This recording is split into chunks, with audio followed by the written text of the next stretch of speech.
ॐ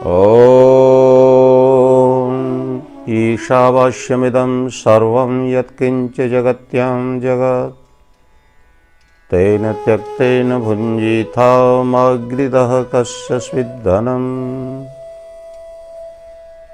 अभी मैंने आपके सामने इस वेद की ऋचा का पाठ किया है। यह बहुत उत्तम, बहुत प्यारी ऋचा है। महात्मा गांधी कहा करते थे कि संसार का सारा ज्ञान विज्ञान नष्ट हो जाए, केवल और केवल यह एक वेद मंत्र बचा रहे तो संपूर्ण विश्व को सुख शांति का पाठ पढ़ाने के लिए पर्याप्त है। इस वाक्य पर जरा विचार करिए। यह यजुर्वेद के 40वें अध्याय की ऋचा है। इस ऋचा का भाव यह है कि इस संसार में ईशावास्यमिदं सर्वम यत्किंच जगत्याम जगत, जितना ये जगत है, इस जगत के कण कण में ईश्वर व्याप्त है, ईश्वर रम रहा है। ऐसी कोई जगह नहीं जहां पर ईश्वर का वास न हो, ईश्वर का निवास न हो। इसी की पुष्टि करते हुए अन्यत्र कहा गया ओतस्य प्रोतस्य विभु। वह परमेश्वर विभु है, वो ओतप्रोत है, अर्थात संसार के कण कण में रम रहा है।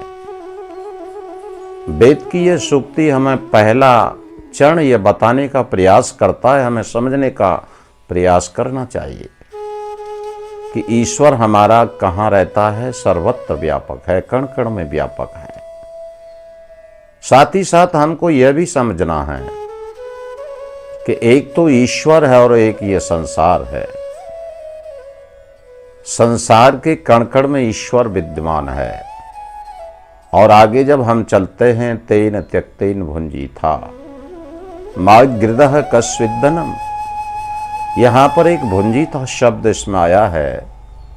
भुञ्जीथा शब्द पर जब हम विचार करते हैं तो पता लगता है कि भुञ्जीथा शब्द जो है आदेश सूचक शब्द है। जैसे किसी बच्चे से कहा जाए कि मेरे लिए पानी ले आओ, किसी से कहा जाए गृहिणी से कि खाना ले आओ, ये ऐसे वाक्य हैं जो आदेश सूचक वाक्य हैं। तो भुञ्जीथा जो शब्द है वह भी इसी ओर इंगित करता है। कहता है तेन त्यक्तेन भुञ्जीथा, त्याग पूर्वक भोग करो। किसका भोग करो? कौन आदेश दे रहा है, किसके लिए आदेश दे रहा है? तो ये हमें समझना है। मागृदः कस्यचिद्धनम्, लालच नहीं करना है। ये वाक्य हमें कुछ कहते हैं और कहते कहते हम इस चिंतन पर, इस विचार पर पहुंच जाते हैं कि जो आदेश देने वाली सत्ता है वही ईश्वर है और जिसको आदेश दिया जा रहा है वह सत्ता आत्मा है, मनुष्य है, जिसके लिए आदेश दिया जा रहा है कि 84 लाख योनियों में मनुष्य ही केवल और केवल भोग योनि है और इसके साथ साथ योग योनि भी है। ये कुछ करने के लिए तत्पर रहती है, करती है, आगे का कर्म, आगे के लिए कर्म अपना करती है। शेष योनियां जो हैं केवल और केवल भोग योनियां हुआ करती हैं। इसलिए मानव को परमेश्वर ने उपदेश दिया कि तुम्हें क्या करना है, तेन त्यक्तेन भुञ्जीथा, त्याग पूर्वक भोग करना है। इस संसार को मैंने तेरे लिए परोस करके दिया है, संसार को बनाया है। किसके लिए बनाया है? परमात्मा ने मनुष्य के लिए, जीवात्मा के लिए बनाया है। और जीवात्मा के लिए बना करके परमेश्वर ने दे दिया, परंतु इसके साथ साथ कहा कि तुझे इसका प्रयोग तेन त्यक्तेन भुञ्जीथा, त्याग पूर्वक करना है। और जहाँ त्याग पूर्वक भोग करना, भोग भी करना है और त्याग पूर्वक करना है, दो चीज़ों को समझ लेना परम आवश्यक है। ईश्वर ने हमको ये आदेश दिया है कि जैसे हमें किसी चीज़ का प्रयोग करना है, प्रयोग करके हमें उसको छोड़ देना है। अर्थात यहाँ पर इदन्न मम की भावना नहीं आएगी तब तक हम इस संसार में फंस जाएंगे। इसका प्रयोग करना हमसे नहीं आएगा। इसलिए इसके साथ ही साथ हमें यज्ञ करने का भी आदेश दिया कि हम निरंतर इसका अभ्यास करें। किसका? तेन तक तेन भुंजीता का। हम त्याग पूर्वक भोग करें, अर्थात पहले स्वयं न खा करके दूसरों को खिलाने का प्रयास करें, प्रयत्न करें। लालच न करें। माँ गृदह कस्वित धनम। और ये कहा गया कि ये धन किसका है? अर्थात यह धन उस परम पिता परमात्मा का है। इसलिए यह वेद की ऋचा हमें कहती है कि संसार में वैदिक त्रेतवाद है। एक ईश्वर है और दूसरा जो है संसार है और तीसरा इस संसार को भोगने वाला जीवात्मा है। ये तीन सत्ताओं का जब तक हमें ज्ञान नहीं होगा तब तक हम सही रूप में अपने को इस संसार का भोग करने वाला नहीं कर सकते हैं। इसलिए हमें ये मान करके चलना चाहिए, ईश्वर, इसके साथ साथ वेदों के अनुसार ईश्वर जो है निराकार है। बंधुओं, मैं आपको बहुत स्पष्ट रूप में कह देना चाहता हूं, ईश्वर जो है निराकार है, उसकी कोई साकार मूर्ति नहीं हो सकती है। और जब साकार मूर्ति उसकी नहीं हो सकती है तो साकार मूर्ति को बना करके या पूजने से कभी ईश्वर, निराकार ईश्वर की पूजा नहीं हो सकती है। जैसे रोटी के चित्र को देखकर व्यक्ति की भूख शांत नहीं हो सकती है, पानी के चित्र को देखकर के मनुष्य की कभी प्यास शांत नहीं हो सकती है, अग्नि की तस्वीर को देखने से हमारा शीत दूर नहीं हो सकता है। ठीक उसी प्रकार साकार देवी देवताओं की पूजा करने से अगर व्यक्ति यह समझता है कि मैं ईश्वर की भक्ति कर रहा हूं तो यह बहुत अज्ञानता है।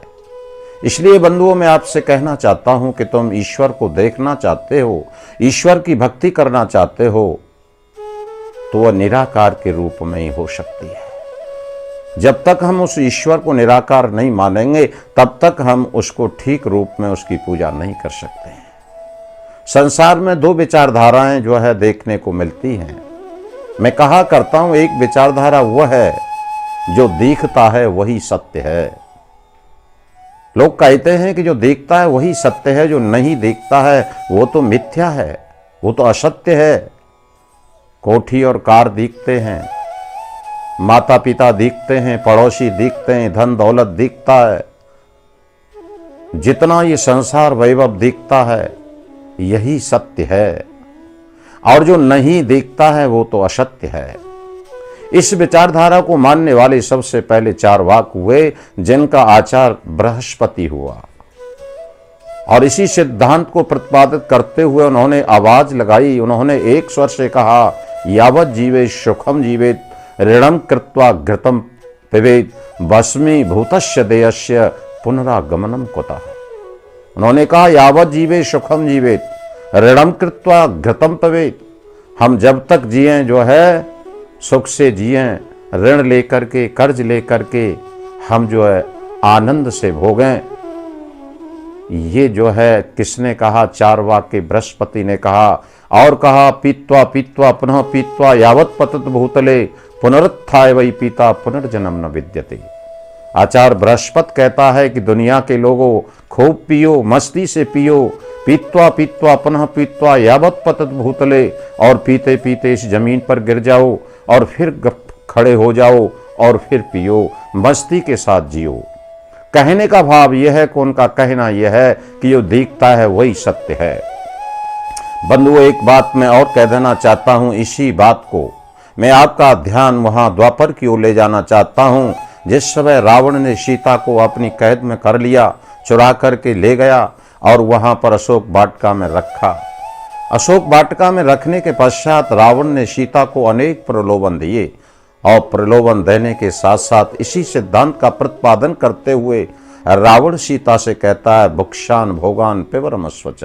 हे सीते, तुम संसार के ऐश्वर्यों को भोगो, मेरे इस लंका के ऐश्वर्य का भोग करिए। तुम क्यों इधर उधर की बातों में आकर के एक वन के, जो वन में रहने वाला व्यक्ति है, जिसके पास कुछ नहीं है, तुम उसके पीछे क्यों पड़ी हो और तुम इसका ऐश्वर्य भोगो, अर्थात पिबरमस्वच। किसने देखा है परलोक, किसने देखा है पुनर्जन्म, किसने देखा है धर्म? ये बातें रावण ने सीता से कही थी। बंधुओं, मैं कह देना चाहता हूं, एक यह सिद्धांत है, उनका मानना है कि जो दिखता है वही सत्य है और जो नहीं दिखता है वो मिथ्या है, असत्य है। एक दूसरी विचारधारा के भी लोग हैं, उनका इसके विपरीत कहना है। वो लोग कहते हैं कि जो दिखता है वो तो मिथ्या है, काल्पनिक है, वो तो अनित्य है, और जो नहीं दिखता है वही सत्य है। उनका नारा है ब्रह्म सत्यम जगत मिथ्या। इस सिद्धांत को लाने वाले जगत गुरु शंकराचार्य हुए और उन्होंने आवाज लगाई दुनिया के लोगों, एक केवल और केवल एक ब्रह्म है और ये जगत जो है मिथ्या है, ये तो अनित्य है, रहने वाला नहीं है। न माता है, न पिता है, न भाई है, न बंधु है, एक दिन सबको छोड़ करके चले जाना है, केवल और केवल एक ब्रह्म ही रहता है। यहाँ ये दो विचारधाराएं संसार में बैठती हैं और यूं मैंने आपके वेद की ऋचा को आपके सामने बोल करके अपनी बात को प्रारंभ किया है। अब आपको यह विचार करना है कि इसमें कौन सा सिद्धांत सही है, जो दिखता है वो सही है या जो नहीं दिखता है वो सही है। बंधुओं, हमारा वैदिक धर्म, हमारा वैदिक सिद्धांत कहता है कि जो दिखता है वह भी सही है और जो नहीं दिखता है वो भी सही है। अर्थात दोनों सिद्धांतों का जब समन्वय करेंगे, सहचार करेंगे, मिलाकर के चलेंगे तो निश्चित ही जीवन जीने की हमें कला आ सकती है। तब हम अपने जीवन को सही रूप में ले जा सकते हैं। इसलिए हमें सर्वप्रथम ये देखना है कि जो नहीं दिखता है, अर्थात ईश्वर नहीं दिखता है। वेदों के अनुसार जैसे मैंने कहा कि ईश्वर निराकार है, उसकी कोई मूर्ति नहीं हो सकती है, परंतु ये मानना कि जो दिखाई नहीं देता है उसका अस्तित्व नहीं होता है। मैं साधारण तौर से कहा करता हूं, आप भी विचार करिए, मैं बोल रहा हूं, आपको मेरे शब्द क्या दिखाई दे रहे हैं? बताइए आप, मैं जो बोल रहा हूं वो शब्द आपको दिखाई दे रहे हैं? आप कहेंगे कि दिखाई नहीं दे रहे हैं, परंतु मैं कहना चाहता हूं कि मैं जो बोल रहा हूं ये शब्द दिखाई दे रहे हैं, परंतु बंधुओं किससे दिखाई दे रहे हैं? आंख से दिखाई नहीं दे रहे हैं, परंतु ये कान से दिखाई दे रहे हैं। अगर दिखाई न दें तो मैं अगर मीठा बोलता हूं तो आप प्रसन्न हो जाते हैं, मैं वीर रस में बोलता हूं तो आपकी भुजाएं फड़कने लगती हैं, और मैं करुण रस में बोलता हूं तो आपकी आंखों से आंसू झरने लग जाते हैं। इसके भाव, इसके मायने ये होता है कि आप मेरे शब्दों को देख रहे हैं, परंतु किससे देख रहे हैं? आप देख रहे हैं कानों से। ठीक उसी प्रकार से आपकी गृहिणी आपके लिए दूध लाती है, और अगर आप ये बता सकते हैं कि वो दूध मीठा है या फीका है, उसे आंखों से देख करके नहीं बताया जा सकता है कि दूध में मीठा है या मीठा नहीं है। किससे देख करके बता सकते हो? उसे रसना से, जिह्वा से देख के बता सकते हो, क्योंकि जिह्वा का जो विषय है वो रस है। रसना के द्वारा ही हम उसे बता सकते हैं कि दूध मीठा है या खट्टा है या चरपरा है। ठीक उसी प्रकार से हवा बह रही है, आंखों से देख करके आप बता सकते हो कि हवा गर्म है या ठंडा है। हम उसे त्वचा से बता सकते हैं, क्योंकि स्पर्श जो है त्वचा का विषय है। मेरा कहने का भाव है कि जो विषय जिसका है, जिस प्रकार से शब्द को हम आंख से नहीं देख सकते हैं, मीठे को हम जो है आंख से नहीं देख सकते हैं, शब्द को हम आंखों से नहीं देख सकते हैं, कान से सुन सकते हैं, ठीक उसी प्रकार परमात्मा आत्मा का विषय है। जब तक हम आत्मा को, अर्थात अपने अंतःकरण को पवित्र नहीं करेंगे, तब तक हम उस परमात्मा का दिग्दर्शन नहीं कर सकते हैं, उसकी अनुभूति नहीं कर सकते हैं। ये हमारा स्थूल शरीर है। इस स्थूल शरीर के अंदर एक सूक्ष्म शरीर रहता है, और इस सूक्ष्म शरीर के अंदर एक कारण शरीर रहता है, और इस कारण शरीर के अंदर एक आत्मा रहता है, और इसी आत्मा के अंदर परमेश्वर का निवास होता है। इसलिए परमेश्वर हमारे अंदर बैठा हुआ है, हमें कहीं बाहर जाने की आवश्यकता नहीं है। तेरा प्रीतम है घट माही, तेरा प्रीतम है घट माही, बाहर आंखें क्यों खोले, कहत कबीर शनोरे साधो, प्रीतम मिल गए तिल ओढ़े। अर्थात वह परमात्मा हमारा तिल ओढ़े, अर्थात अंदर हृदय की गुफा में बैठा हुआ है, इसलिए हम उसे देख सकते हैं। जब हमारा अंतःकरण पवित्र हो जाता है, निर्मल हो जाता है, तो हम उसको देख सकते हैं, प्राप्त कर सकते हैं। इसलिए बंधुओं, मैं कहना चाहता हूं, मैं जो आगे बात अपनी बढ़ाता हुआ कि जो दिखता है वह भी सत्य है। मैं आपको कह देना चाहता हूं, आप जितना दृष्टिगोचर करते हैं जो दिखता है वह न दिखने वाले पर टिका हुआ है। एक ये सिद्धांत भी आप सोचिए, जितना संसार आपको दिखता है यह न दिखने वाले पर टिका है। साधारण तौर पर आप विचार करिए, ये वृक्ष हमारे सामने खड़े हैं, ये वृक्ष किस पर टिके हैं? न दिखने वाली जड़ पर टिके हैं। अगर न दिखने वाली जड़ न हो तो ये वृक्ष खड़े नहीं हो सकते हैं। आप जिस मकान के अंदर रहते हैं, ये मकान किस पर टिका है? ये मकान न दिखने वाली नींव पर टिका है। अगर मकान की न दिखने वाली नींव मजबूत न हो तो ये मकान नहीं टिक सकता है।